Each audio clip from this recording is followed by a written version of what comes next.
It's a morning ritual that's as promising and reliable as the Texas sunrise. 12,000 acres stirring to life with the sound of jet engines serving as the wake-up call. It's another day at George Bush Intercontinental Airport, and 100,000 adventures are about to take off. I'm going to Miami for a conference. I'm going to see my family in Winnipeg, Manitoba. I'm going to Monterey to see my family. The numbers are staggering. More than 40 million passengers passing through the gates at IAH in 2008 alone. More than 500,000 flight operations handled during that same time period. And an annual economic impact that tops the $24 billion mark.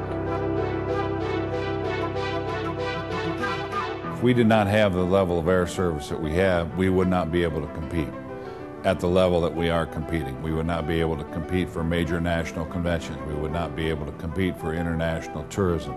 We would not be able to compete for international meetings. And keeping those connections running smoothly requires an operation that's incredibly intricate. Look at it this way. If you added up all the miles traveled on all the flights taking off and landing at IAH on a daily basis, you'd wind up with a distance that's equal to 48 trips around the globe. Or if you'd prefer, to the moon and back. Twice. Oh no, it's extremely complex. It takes a lot of coordination with law enforcement, working in partnership with the airlines, getting the right people in the right places. It's an extremely complex operation. But the story at George Bush Intercontinental Airport involves much more than just simple numbers. It's a story about people coming together and connections being made.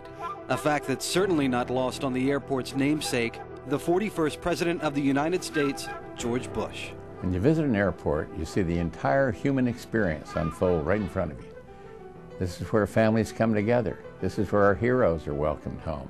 It's a place that's absolutely vital to the strength and health of our economy. It's a facility that offers Houstonians non-stop flights to 170 different cities, spanning across 5 continents via 19 different airlines. And to think, it all began with a ranch company and a typo.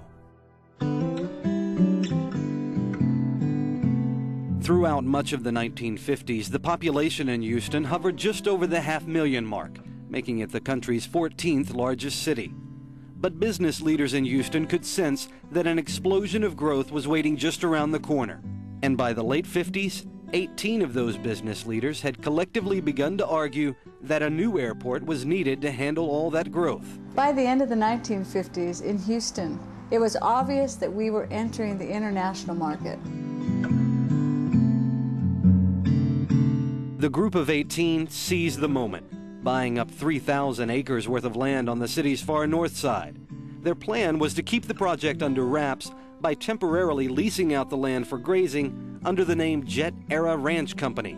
And then when the time was right, they'd unveil their real plans to build the Jet Era Airport. But a typo on the FAA paperwork changed the name Jet Era to Jetero, and that was the moniker used throughout construction. Jet Era Ranch Corporation, those 18 businessmen that had the foresight to purchase a bulk of the land that was out here, hold it for the city, sell it to the city basically at cost plus interest. They didn't really make anything on the deal. And it's the whole reason we're here, that we exist, was their own private initiative. David Robertson wasn't even born when construction began in 1962, so he had no idea about the plans to build 2 new state-of-the-art terminal facilities. No idea about the futuristic train being built to connect terminals A and B, and no idea about the groundbreaking gate design plan that was created specifically to usher in the new jet age.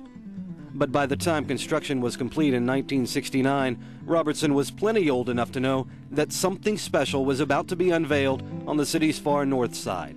And on June 8, 1969, the curious 6-year-old joined his father and 80,000 fellow Houstonians for a major event. Everything was futuristic, modern.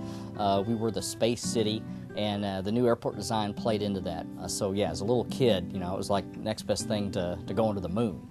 To go to a modern airport like that, it was incredible. Everything was new, from the terrazzo tile on the floor to the glass panels on the ceiling. The color scheme focused on a simple contrast of black and white, and yet it resulted in a look so modern, movie producers of that time actually used the facility as a set in Future World while shooting a futuristic sci-fi movie. June the 8th, it was warm, yes. Dixie Franklin was also on hand at the big opening of June '69. She says she remembers the music and the speeches fairly well, but what she remembers the most is an overwhelming sense of pride at what had been accomplished. And she says that feeling was even strong enough to keep then Mayor Louis Welch on site for a full week. He would stand for hours on hours, shaking hands of everybody that went up the escalator and down the escalator, asking what they thought about this facility, what they had to add to it as far as what could be done with it. Were they pleased? Were they happy? Not much needed to be changed. In fact, both terminals A and B were designed so well that they remain a vital part of the operation at IAH to this day. But while modifications may not have been necessary, additions would be absolutely essential in the years to come. In the 40-year history of George Bush Intercontinental Airport, the annual passenger count has gone from 4.5 million people to 48 million people. The response has been a steady parade of new facilities. Terminal C in 1981, Terminal D in 1990, and Terminal E in 2005. I just shook my head every day that I passed by. I couldn't get over it. We opened with Terminal A and B only, and before I knew it, they had C, D, E on the board. Oh, we're going to build this, we're going to do that. Yeah, sure. They did. 40 years after the opening ceremony, and IAH is still known around the world as a trailblazing airport within the aviation industry. Its cargo operation has taken home top honors from Air Cargo World magazine for 4 consecutive years, thanks in large part to a new $180 million distribution center. Its Federal Inspection Services building is the largest of its kind anywhere in the country, capable of processing 4,500 passengers per hour. And with 29 destinations in Mexico available via nonstop flights, IAH offers more connectivity with Mexico than any other airport in the U.S. And it's all made possible by an incredibly committed team. You know, the brick and mortar is not much. It's the people that you were able to work with. Houston Intercontinental is a Tier 1 that is directly tied and gives direct access to business decision makers so that they can travel into Europe, into the Mideast, and come into Asia and South America directly to do business in Houston. Some would argue that you start to slow down at 40, but that stereotype is being shattered at George Bush Intercontinental Airport each and every day.